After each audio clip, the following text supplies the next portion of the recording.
गरीब, शोषित और वंचित समाज के हक और न्याय के लिए हिंदुस्तानी आवाम मोर्चा का पटना गांधी मैदान में दलित समागम का आयोजन आगामी 28 फरवरी को होगी। उक्त बातें बुधवार को शिवहर स्थित हम सेकुलर कार्यालय में प्रेस को संबोधित करते हुए राष्ट्रीय प्रवक्ता रोमित कुमार ने कही। उन्होंने कहा कि हिंदुस्तानी आवाम मोर्चा के आह्वान पर 11 सूत्री मांगों के समर्थन में गांधी मैदान में जन सैलाब उमड़ेगा, जिसका न्योता देने शिवहर आए हैं। उन्होंने लोगों से आग्रह किया कि भारी संख्या में उपस्थित होकर इस आंदोलन को सफल बनाएं, न्याय और अपने हक की लड़ाई की इस मुहिम को ऐतिहासिक बनाएं। उन्होंने कहा कि यह हुंकार भरो रैली ऐतिहासिक होगी, जहां हम के राष्ट्रीय अध्यक्ष सह केंद्रीय मंत्री जीतन राम मांझी, संतोष कुमार मांझी सहित हम सेकुलर के नेता अपनी उपलब्धि को लोगों के बीच रखेंगे तथा लोगों की बातों को सुनेंगे, साथ ही अपनी 11 सूत्री मांग रखेंगे। वहीं प्रदेश सचिव आशुतोष राणा ने कहा कि यह रैली ऐतिहासिक होगी, जिसमें गरीब, शोषित और वंचित समाज के हक और न्याय के लिए दलित समागम होगा। अपने हक और अधिकार की लड़ाई के लिए पूरे गांधी मैदान को भरा जाएगा, जिसके तहत शिवहर से हजारों लोग शामिल होंगे। इसके तहत जिले में प्रचार प्रसार जोरों पर की जा रही है।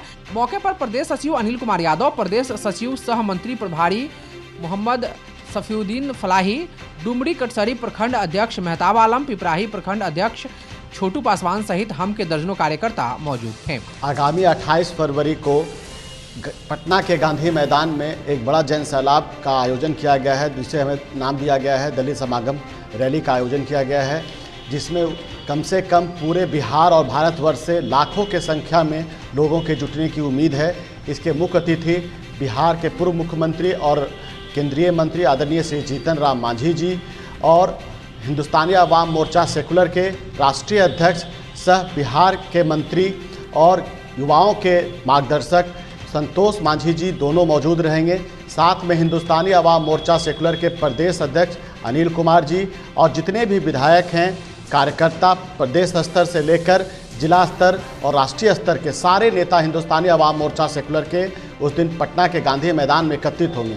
एकत्रित होने का एक ही मकसद है कि हम लोग का 11 सूत्री मांग है, जिसे हम अपने लोगों के बीच में रखना चाहते हैं, क्योंकि हिंदुस्तानी आवाम मोर्चा सेकुलर जब से बनी है तब से सिर्फ गरीबों की ही बात की है, गरीबों की वकालत की है, गरीबों के आवाज़ और हक और अधिकार की लड़ाई वो पटना से लेकर दिल्ली तक आदरणीय जीतन राम मांझी जी के नेतृत्व में लड़ते रहे हैं। तो इसलिए 11 सूत्री मांगों को हम लोगों ने तैयार किया है, जिसमें कि मुख्य रूप से है बेरोजगारी भत्ता, जो कि वैसे युवा जो 21 साल से 35 साल के बीच में हैं, उन्हें कम से कम जब तक उन्हें नौकरी में नहीं मिल जाती है उन्हें 5,000 रुपया बेरोजगारी भत्ता दिया जाए।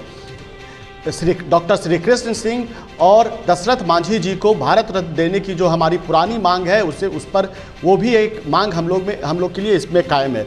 तीसरी हम लोग की मांग है गरीब खास करके दलितों का जहां उत्पीड़न हो रहा है, जहां उन्हें समस्या हो रहा है, उसके खिलाफ हम लोग खड़े हैं और जहां उनको कोई भी तकलीफ़ ना हो, उनके लिए हम लोग पूरे बिहार में हेल्पलाइन नंबर भी शुरू कर रहे हैं और सब जगह हम लोग एकत्रित होकर पटना के गांधी मैदान में ये दिखा देना चाहते हैं कि जीतन राम मांझी जी, आप गरीबों के हक और अधिकार की लड़ाई को पटना और दिल्ली में लड़िए, हम आपके पीछे हैं। और उनके मानने वाले पूरे बिहार से ही नहीं, पूरे देश में से कम 2 से 3 लाख के संख्या में गांधी मैदान में उस दिन भरने का हम लोग काम कर रहे हैं। इसी सिलसिले में हम लोग शिवहर आए हैं और प्रेस मीडिया और इलेक्ट्रॉनिक मीडिया आप लोग के माध्यम से हम यहाँ के लोगों से अपील करते हैं कि भारी संख्या में 28 तारीख को पटना के गांधी मैदान में भरने का प्रयास कीजिए।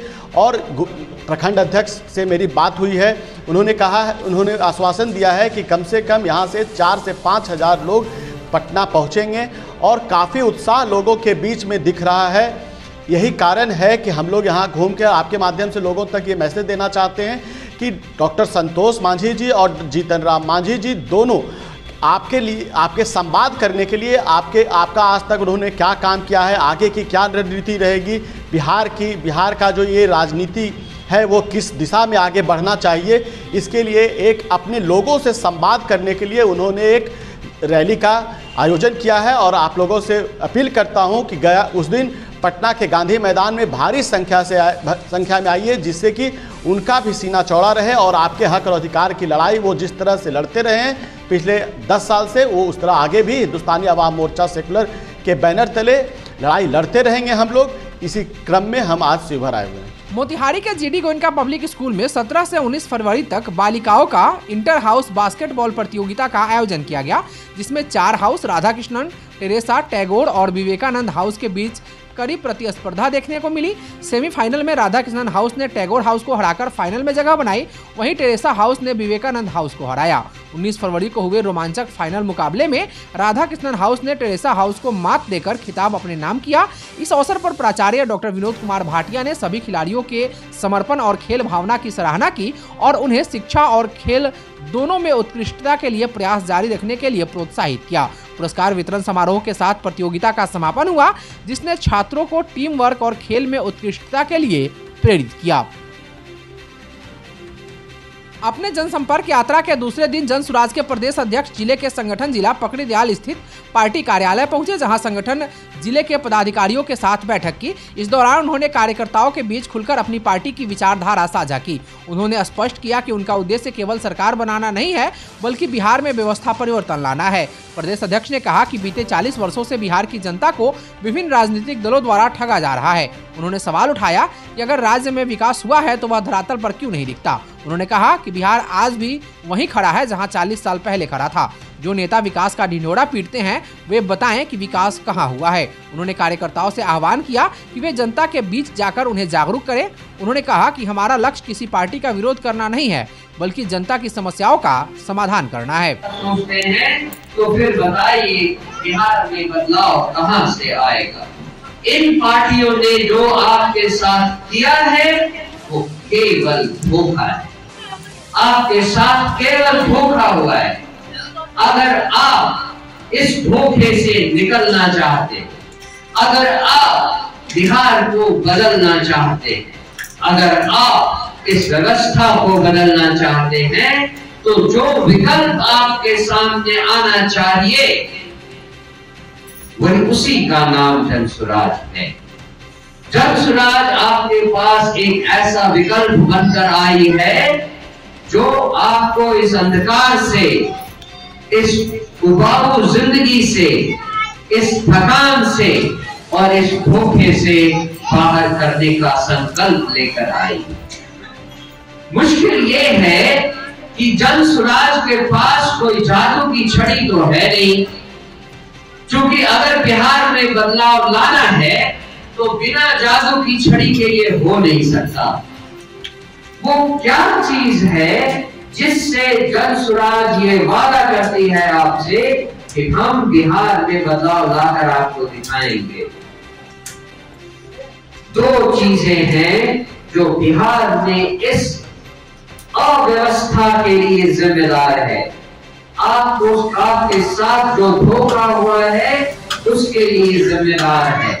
आप जिस चीज को बदलना चाहते हैं उसके पीछे यही 2 कारण हैं।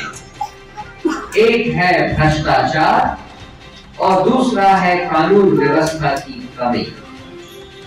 आप अगर कोई भी काम करवाने किसी सरकारी दफ्तर में जाएं, आपका कोई भी काम किसी भी स्तर पे बिना पैसा दिए नहीं होता है।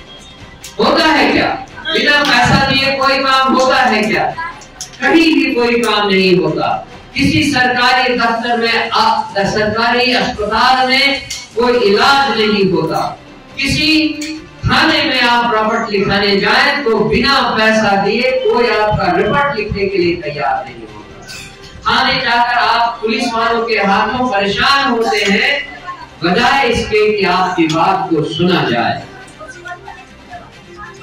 जनसुराज इसी भ्रष्टाचार को, इसी कानून व्यवस्था की कमी को सही करने का रास्ता आपके सामने लेकर आई है।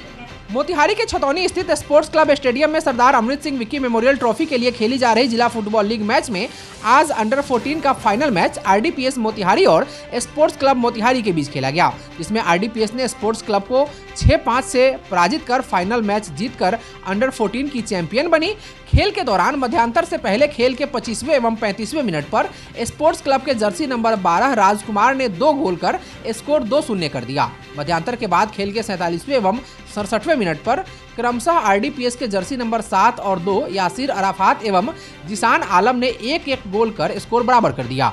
फुल टाइम में स्कोर 2-2 की बराबरी पर होने के कारण रेफरी ने टाई ब्रेकर का सहारा लिया, जिसमें 5-5 पेनाल्टी किक में आरडीपीएस ने 4-3 से बढ़त हासिल कर स्कोर 6-5 कर विजेता बनी। आरडीपीएस की तरफ से जर्सी नंबर 10 इरफान आलम, जर्सी नंबर 2 जिसान आलम, जर्सी नंबर 7 यासिर अराफात तथा जर्सी नंबर 8 इरफान आलम ने गोल किए, जबकि स्पोर्ट्स क्लब के तरफ से जर्सी नंबर 21 मारूफ आलम, जर्सी नंबर 14 दिव्य प्रकाश एवं जर्सी नंबर 7 कन्हैया मल्लिक ने गोल किए। खेल के 56वें मिनट पर स्पोर्ट्स क्लब के जर्सी नंबर 14 दिव्य प्रकाश को गलत खेलने के कारण रेफरी अनिमेश कुमार ने पीला कार्ड दिखाया। बेस्ट 22 आरडीपीएस के गोलकीपर अब्बास अली को रॉयल किंग 11 अगरवा के सचिव कारी मोहम्मद असगर अली ने दिया। आज के रेफरी अनिमेश कुमार, विशाल कुमार, चंद्रिका काजी एवं दिनेश कुमार गुप्ता थे। आपको बता दें कि कल एक मैच अंडर 12 का अंतिम league match sports club Motihari और 11 स्टार लखौड़ा के बीच 1 बजे से खेला जाएगा।